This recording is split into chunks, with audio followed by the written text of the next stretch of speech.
and even talk to the people there? I would not say, with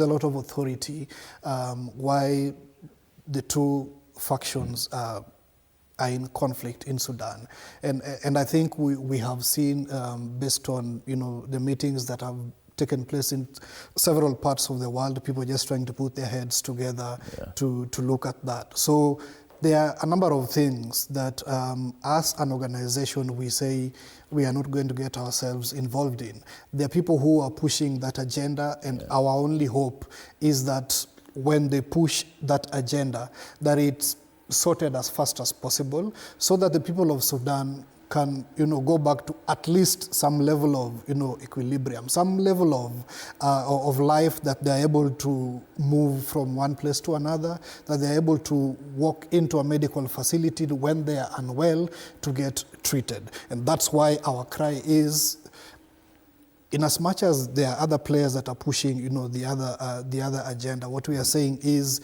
while that is going on, we hope that it ends soon.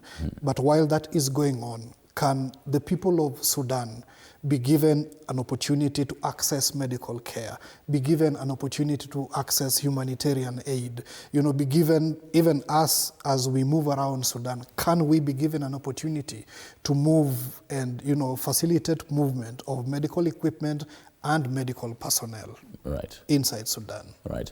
A number of these particular refugees, and as the United Nations mentions, about 3.3 million refugees who have fled to neighboring countries. And some of these neighboring countries, majority of them include Chad and South Sudan. Majority of these refugees getting into these two countries.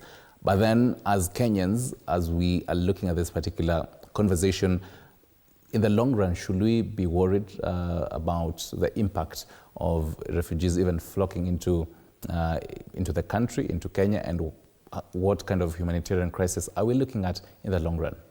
We do not have data of people who have fled the war in Sudan into Kenya, for instance. But we know for a fact that Médecins Sans Frontières, we have IDP camps where we offer medical services in the country of Chad, in the country of South Sudan.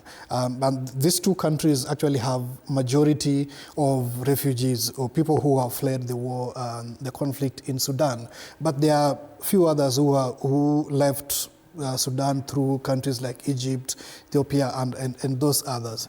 But what we are saying is, because we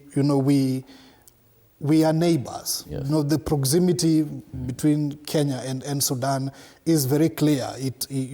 And when we speak about disease outbreaks, when we are not able to control, when this humanitarian, crisis spills over to levels that are unimaginable, Kenya, of course, somebody somewhere will have to sit down and say, wait, this thing that is going on in Sudan really needs, attention. And that's why we are saying, can everybody just stop what they are doing and focus on Sudan and say, what's going on in Sudan? We really need to stop what is going on in Sudan, at least for the people of Sudan.